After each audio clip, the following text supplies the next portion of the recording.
My most recent book is Dreamland, and it's book 3 in the Riley Bloom series, which is a spin-off of the Immortal series. And it features Riley Bloom, who's 12 years old, and she is dead. And that's not a spoiler for anyone that is unfamiliar with Riley, because she's dead when we meet her in Evermore. Only in Evermore, she is in ghost form, and she's hanging out on Earth because she can't let go of her life. She's 12.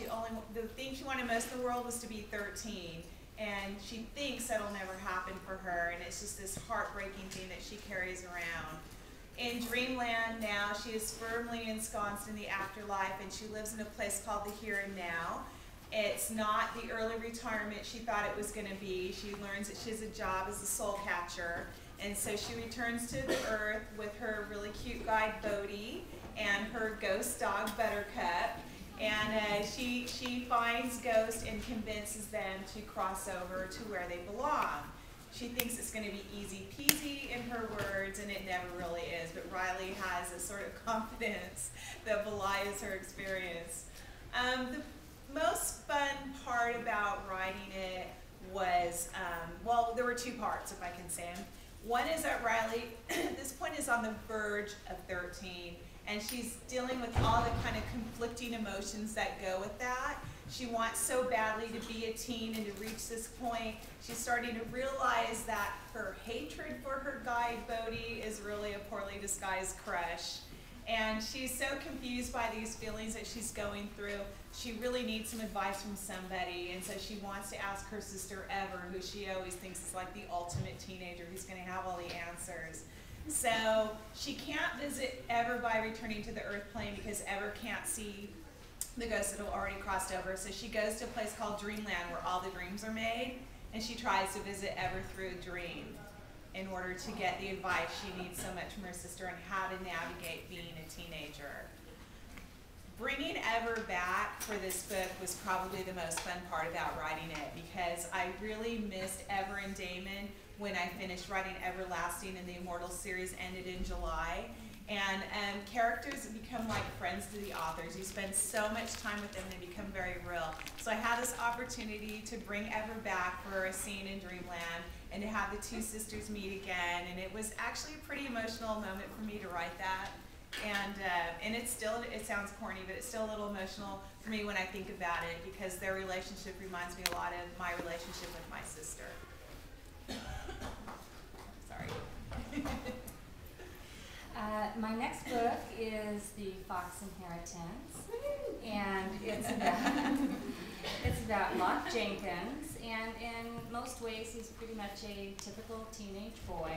He has 2 best friends that he dearly, dearly loves, Kara and Jenna.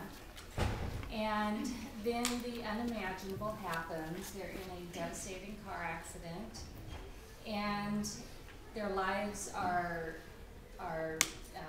broken beyond repair. And Locke wakes up to find himself in this black digital netherworld.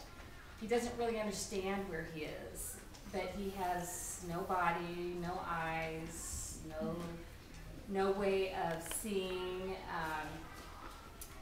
All he has are his thoughts.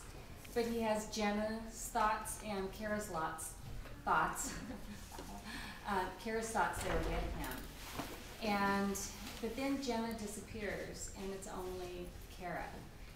And this goes on year after year, decade after decade, only thoughts communicating with each other.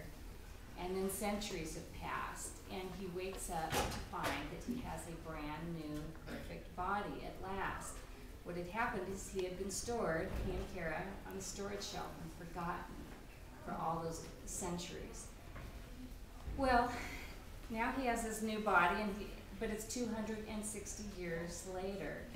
And so everything he ever knew is gone. His family's gone, his parents are gone, his home is gone. The world doesn't look anything like it did before, when he was alive. The only thing that is still there from his first earlier life is Jenna. And Kara, he now has Kara too. Their bodies have been brought back to life by a scientist, but it is through illegal technology, and they're being hidden on an estate. When they find out what they're being saved for, they make an escape and they start searching for Jenna. Locke's reasons for finding Jenna are very different. He loves her. He loves Kara too. He's a typical teenage boy, and he's very loyal to both of them. But Kara is out to find Jenna for entirely different reasons. She wants revenge, and she didn't come through it all. Even though their minds were saved, her mind had some changes. I think the most fun part of writing this book, when I wrote The Adoration of Jenna Fox, it was a near future book, only 50 years in the future. So it was a world that looked very much like ours does now. With the Fox inheritance, if you add the 260 plus the 50, we're 310 years in the future. It's very, very different. I had like free reign. I could really have fun with this book and do things but I still tried to base it on reality. So one thing is, just like with all the bickering and polarization in our country today, the world divided into, or the country is now in this world, 2 countries. Texas is its own country. And there are bots, and one of the bots in my story, a robot, I didn't plan for her to be a nature character, but she almost like stole the show. So there was some fun surprises in there for me as I created this world that looks nothing like our own. Hi everyone, thank you so much for being here. We're really excited to see just a great crowd. My name is Jessica Brody, and thank you, Margot, for such a great introduction. I feel a lot of pressure to be funny now, so I will do my best. My life undecided. Actually, before I talk about it, let me ask you guys: how many of you have trouble making decisions on a daily basis? Okay, quite a few, and me as well. Okay, now I need a volunteer, a braver volunteer. Oh, you don't even know what you're That's asking me to digitize. Okay, never mind. That's later. That's much later in the show. I actually would like someone to say a decision that they've had to make recently that was very hard, or that they're struggling with right now. Oh yeah, not so many hands anymore. Oh yeah, here in the front row. I had a very troubled childhood, and I just made the decision to go to trial against my stepfather. Wow, that's a really big decision. Thank you for sharing that. The volunteer in the last group had a little bit less trivial decision. She was trying to decide what body wash to buy at Target. So I like the spectrum of those decisions. Anyway, I've been very interested in decisions. I'm fascinated with them and how we make them on a daily basis. Little ones, big ones, sometimes without even knowing we're making them. So I created this character named Brooklyn, and she has difficulty making decisions. Actually, no, she just flat out sucks at making decisions. She's really bad at it. She's notoriously bad at it. And it's been since she was a kid. When she was 2 years old, she decided to chase a lizard off the hiking trail while she was hiking with her mom, and she fell down an abandoned mine shaft. She was stuck down there for 2 days, and it took rescue workers that long to drill through the rock and rescue her. And it was televised all over the nation, and so she became known as Baby Brooklyn, the little girl who fell down the mine shaft. And this decision kind of followed her all the way through her life. This bad decision, this one like lapse in judgment. People still ask her, "Oh, you're Baby Brooklyn, that little girl who fell down the mine shaft. Were you scared down there? You know, what was it like?" And she's like, "I don't remember, I was 2. So I like this idea of someone being followed by a decision they don't even remember, or a mistake they don't remember.